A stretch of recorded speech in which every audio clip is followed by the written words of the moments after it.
amigos, buenos días. Estamos aquí en la primera entrevista de la Fundación Friedrich Naumann para la Libertad con Manuel Molano, quien es el director del INCO en México. Hola Manuel, ¿cómo estás?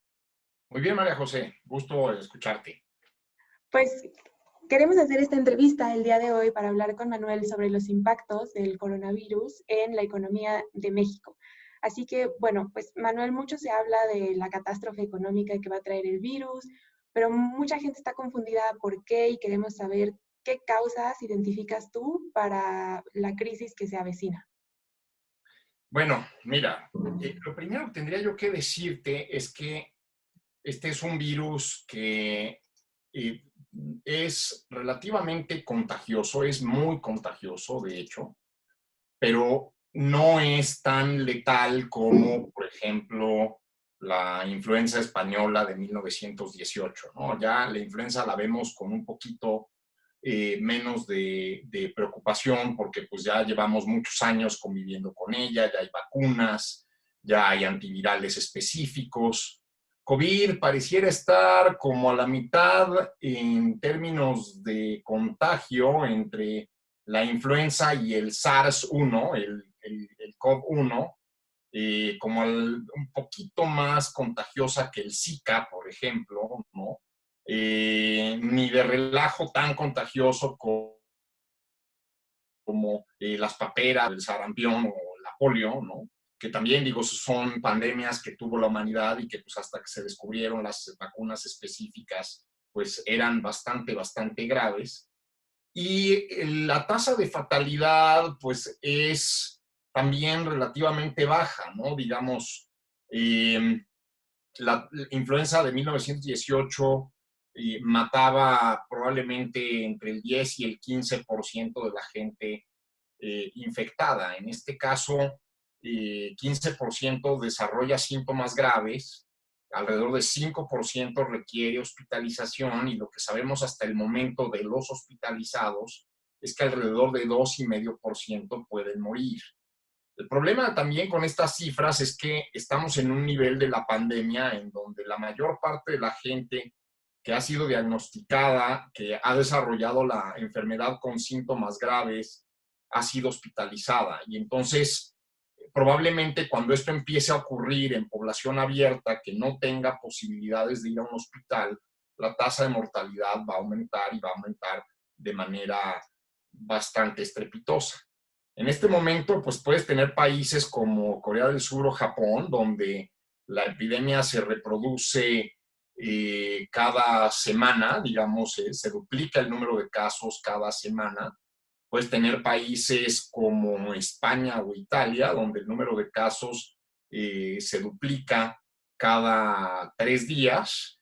Y probablemente en países menos desarrollados vamos a empezar a tener un tema en donde el número de enfermos, de contagiados, se va a duplicar cada 2 días, quizás cada día y medio, ¿no? La gran mayoría de la gente va a desarrollar síntomas relativamente leves. Entonces, pues eso te pone ahí en una ecuación verdaderamente difícil.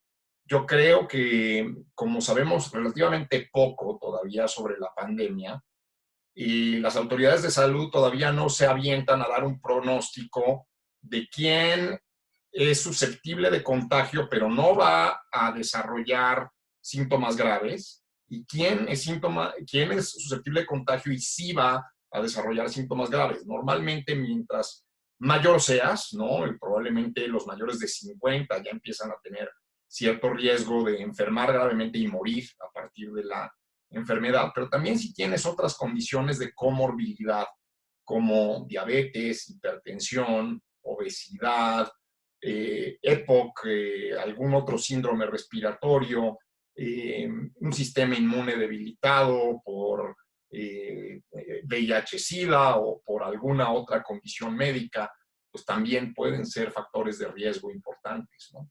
Entonces, pues definitivamente, pues es una situación complicada, es una situación para la que la mayor parte de las economías del mundo no estaban preparadas y ciertamente, pues México, pues tiene sus deficiencias en el tema, ¿no? Y Manuel, acerca de los efectos directos que podemos ver tanto los ciudadanos como las empresas privadas, ¿qué crees que el gobierno debería de estar haciendo para inyectar mayor movimiento económico y que pues no resentamos una crisis económica? Pues mira, lo que pasa es que yo creo que mientras más pobre eres, más dispuesto estás a tomar riesgos sobre tu salud, ¿no? O sea, si mi decisión es pasar varios días sin comer o tomar el riesgo de posiblemente enfermarme y posiblemente morir, pues probablemente mi decisión es bastante clara. Si todas mis actividades las puedo hacer desde mi casa, puedo cocinar en la casa, puedo pedir comida para que me la traigan y tengo mis necesidades resueltas, probablemente estoy dispuesto a enfrentar menores riesgos.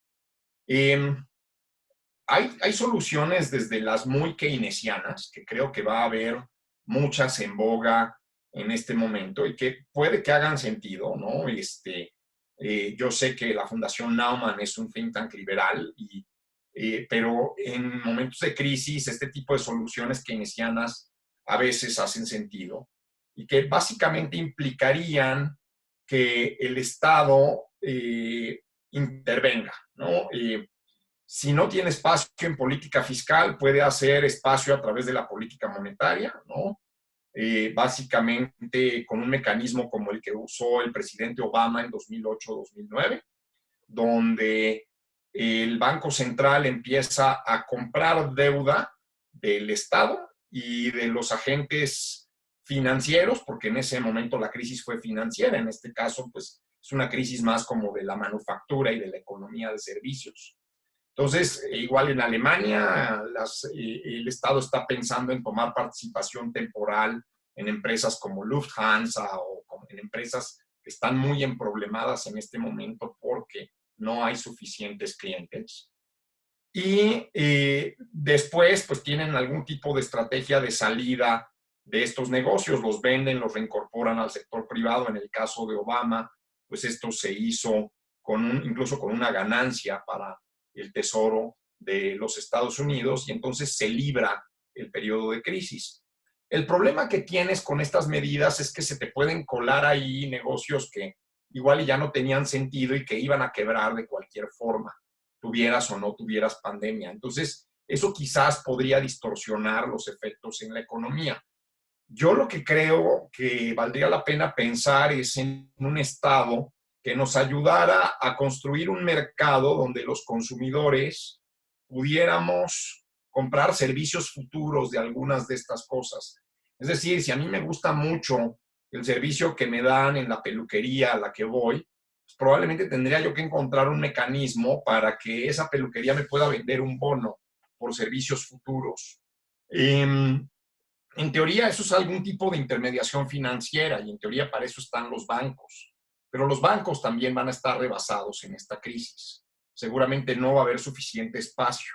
Creo que FinTech podría ser una de las tecnologías en las que el Estado tendría que estar pensando. ¿Cómo le hago para conectar a ese consumidor que está sentado en su dinero, ¿sí? Y que no quiere salir de su casa con sus proveedores habituales de todo lo esencial, incluidas cosas de la economía informal, incluidos los tacos que me como en la banqueta, incluidos los servicios de alguien que asea mi calzado, ¿no? Entonces creo que ahí hay unas posibilidades interesantes. Ahora, el gobierno mexicano ha dicho que va a apoyar a las familias y especialmente las más pobres y a la gente más que a los negocios. El problema que tienes con eso es que la mayor fuente de actividad económica en un país como México son el ingreso disponible para gastar de los asalariados.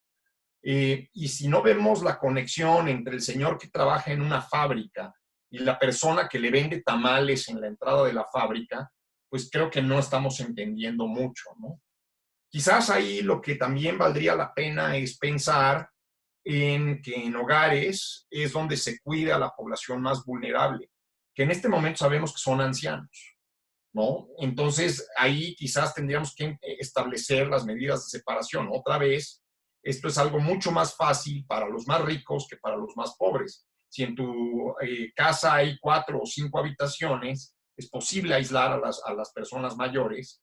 si en tu casa no hay 4 o 5 habitaciones o la persona que cuida al adulto mayor tiene que trabajar o viene en transporte público, pues no hay muchas posibilidades de aislarlo, ¿no?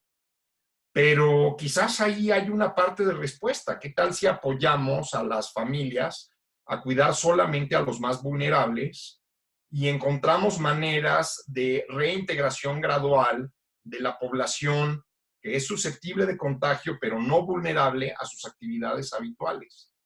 Eh, Recientemente, un investigador del Instituto Weizmann en Israel hizo una propuesta en este sentido, de donde quizás lo que podríamos hacer es encontrar la manera que la gente susceptible de contagio, pero que no pone en riesgo su vida, pudiera hacer una vida normal al menos un par de días a la semana.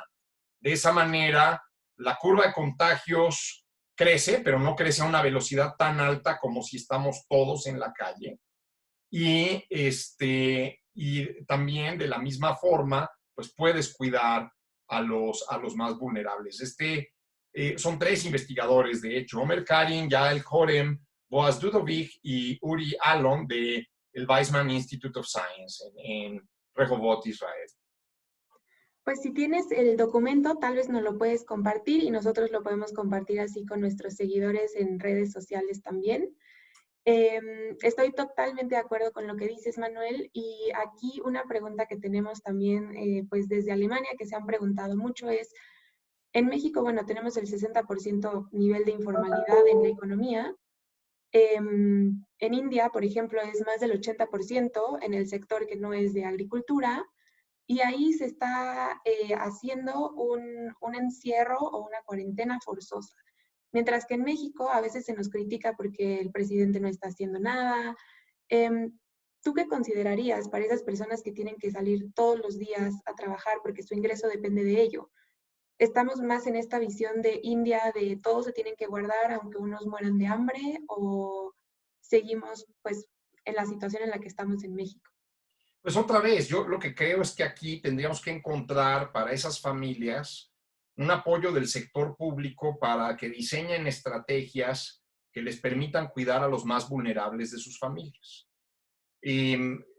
Quizás estoy pensando aquí en el estado de Puebla, por ejemplo, en algún momento, para bajar las cifras de abuso sexual infantil, el gobierno diseñó un sistema para construir cuartos adicionales a las viviendas, de manera que se pudieran separar hombres de mujeres. Y eso te ayuda a bajar las cifras de este tema. Probablemente tendríamos que pensar en estrategias de ese tipo. Otra vez, si yo vendo tamales en el tianguis, y probablemente pues ese tianguis es un lugar altamente concurrido, porque de otra forma no sería rentable que tuviera yo mi puesto de tamales ahí, pues quizás vale la pena tener cuidado con que esa persona no tenga riesgos sobre su salud que puedan llevarlo a la muerte.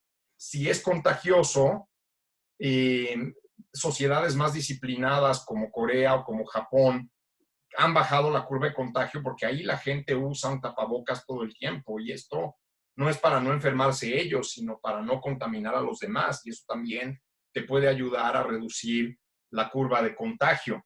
Producir e importar más de estas cosas también puede ayudar enormemente. Que no haya restricciones a las pruebas privadas y a las pruebas rápidas. Si yo fuera Andrés Manuel López Obrador o Hugo López Gatell, estaría tratando de buscar que se desarrollara un mercado de pruebas rápidas lo más baratas posible, de manera que pudieras reducir el rango de incertidumbre de la persona que tiene que salir a trabajar, que no le queda una opción en su vida, ¿sí? Y entonces, de esa forma, esa prueba rápida puede ser una señal en el mercado laboral de que estoy bien, y entonces igual y eso es mi entrada a la fábrica, o igual y eso es mi entrada al tianguis, ¿no? Igual y es algo que puedo poner en mi puesto, como que pues sí, me hice una prueba rápida esta mañana y no he estado tosiendo encima de los tamales, ¿no? Totalmente. Eh, Creo que tenemos que tener cuidado con que la prevención de riesgos no se convierta en un estado helicóptero mamá que esté cuidando a las personas más allá de lo que es útil para hacer su subsistencia. Otra vez, hay consecuencias graves de que la gente no tenga ningún ingreso. Y eso, pues, tendría que ser muy claro para todos. Una manera de rescatar esa situación que se está poniendo a prueba en países como El Salvador, increíblemente un país con menos desarrollo que el de México, es apoyar al sector financiero. O sea, si en el sector financiero tú le dices, oye, pues yo te voy a ayudar con los intereses de los préstamos mientras la economía está parada, ¿sí? Y necesito que me ayudes a diseñar esta estrategia de manera que la gente no tenga una pérdida sobre sus activos derivado de que tienen imposibilidad de trabajar en este momento porque la economía está parada. Otra vez, seguramente tú y yo estamos dispuestos a tomar menos riesgos, estamos cómodos en nuestra casa, no tenemos que aglomerarnos con más gente. Si tuviéramos que tomar el autobús, podemos ir caminando, en bicicleta, en un auto. Tenemos muchas más posibilidades que la gente más pobre, pero nosotros somos los clientes de esa gente. Y el que nuestro aseador de calzado no nos encuentre todos los días está teniendo consecuencias para él. Entonces, quizás es el momento en donde ahí el Estado tendría que ayudar a que ese mercado continúe funcionando, aunque sea para comprar servicios futuros. El sector financiero existe para eso, de hecho. El sector financiero lo único que hace es transferir recursos del que decidió no consumir hoy y consumir mañana para el que necesita consumir hoy y no tiene esos recursos y puede pagar mañana. Entonces, creo que ahí hay un trabajo importante que se puede hacer. Yo siento que cuando se pasó la ley de FinTech, se limitó mucho a las empresas de ese sector, un poco pensando en las crisis financieras, un poco pensando en que todo el crédito tiene que otorgarse en el sector regulado, en el sector cuidado, en el sector bancario. Pero creo que en este momento es cuando tendríamos que pensar en dónde están las vetas para que el Estado ayude a que todas estas empresas sobrevivan mientras dura esta emergencia inusual. Estoy totalmente de acuerdo y bueno, por eso quiero hacerte la última pregunta, que es, ¿qué le recomendarías pues a tus vecinos, a aquellos que tienen que salir todos los días, a también los que están guardados, para no resentir tanto el efecto de la crisis a nivel como personal de qué puede hacer cada persona? Pues mira, yo creo que hay que cuidarnos, definitivamente hay que cuidarnos. Nuestra salud es muy importante. Esta es una enfermedad seria, ¿no? Y no es un invento, no es algo que salió de la nada.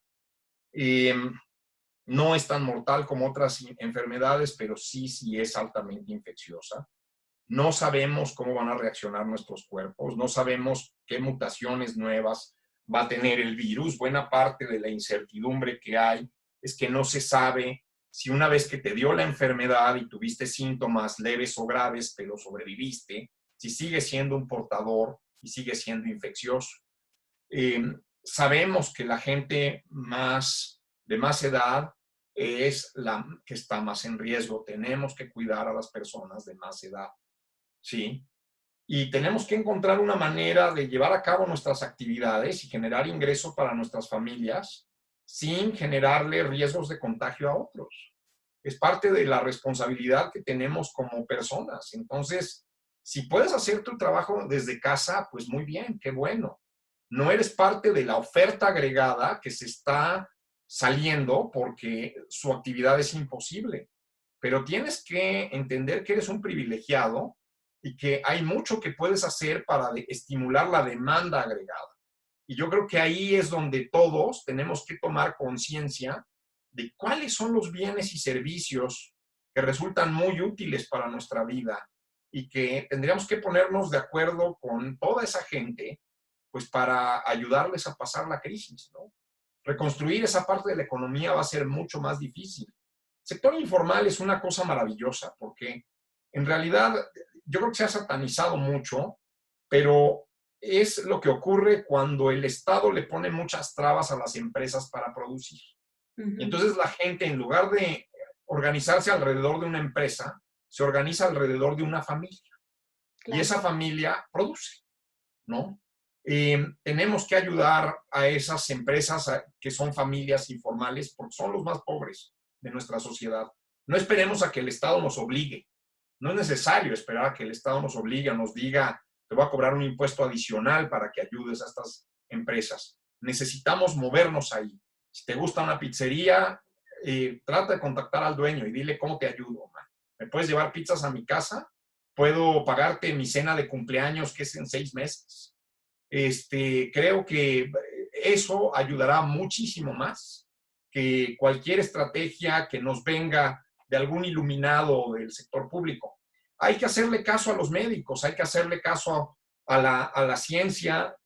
Obviamente, también hay científicos que tienen motivaciones políticas, burocráticas. Obviamente, pues hay mucha información contradictoria en este momento y creo que todos tenemos que usar nuestro mejor criterio, especialmente para cuidar a los más vulnerables en nuestra familia.